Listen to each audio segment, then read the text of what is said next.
John Bolton, the former national security advisor, indicted Thursday on 18 counts under the Espionage Act after he was accused of sending classified information to his wife and daughter and keeping more than 1,000 pages of classified information and documents that he was not entitled to.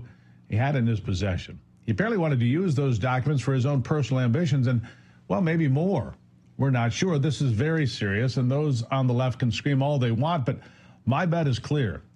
John Bolton's going to prison for breaking the law that protects our nation's national security. Here's what was said, by the way, in the Oval Office when Donald Trump heard the news.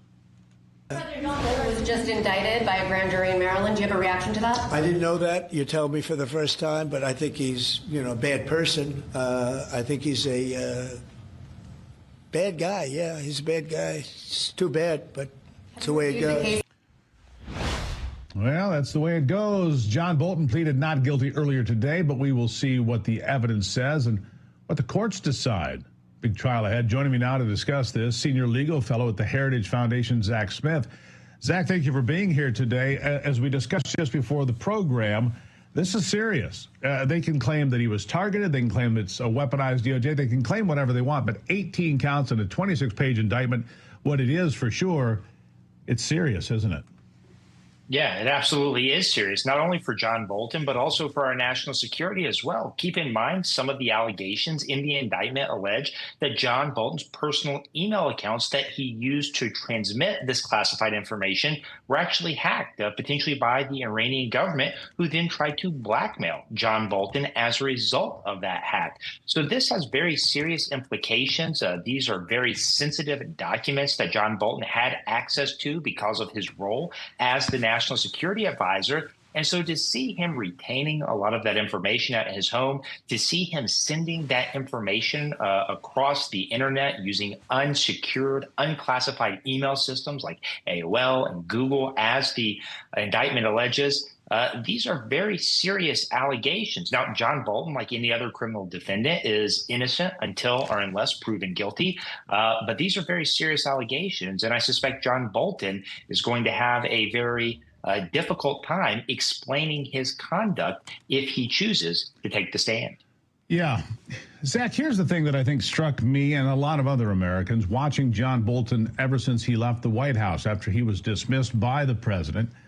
His arrogance, his sheer hubris of, well, he knew better and Donald Trump was this and Donald Trump was that. Well, Donald Trump wasn't emailing classified information to his daughter or to his wife or others. We know that.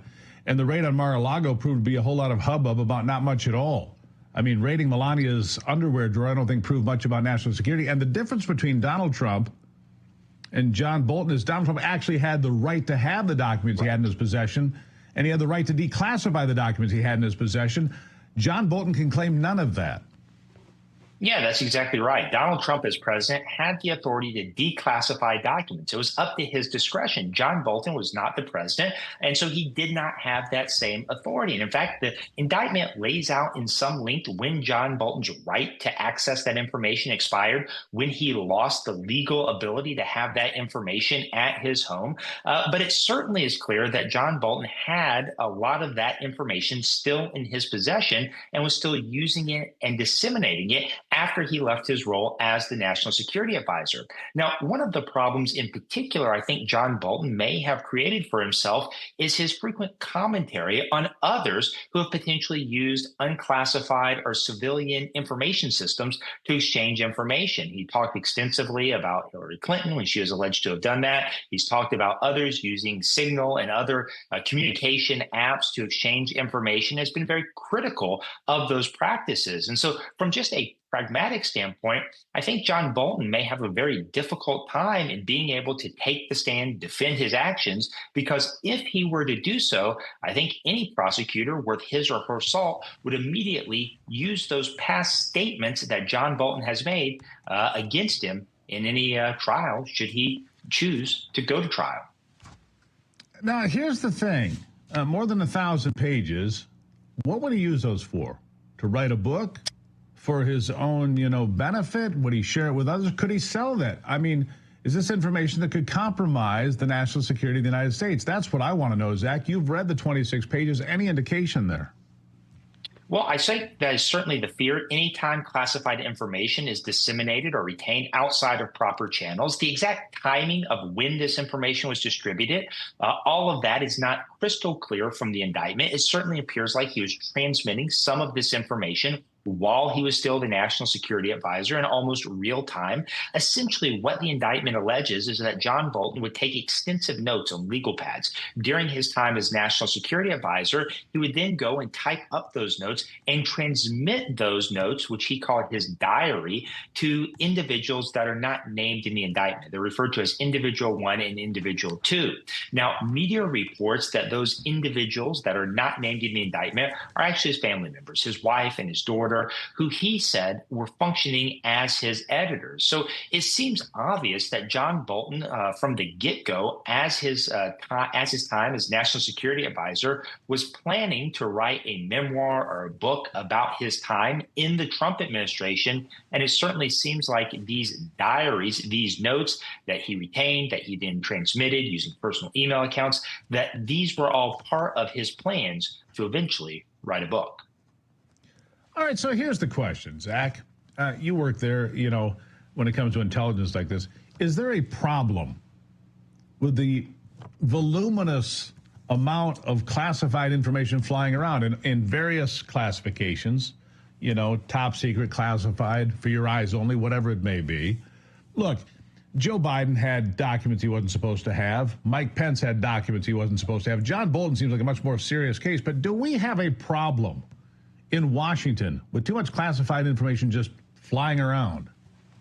Yes, absolutely. I think anyone will tell you that for too long, there's been a sense that those at the very top of our government are not taking their responsibilities to safeguard and secure classified information seriously.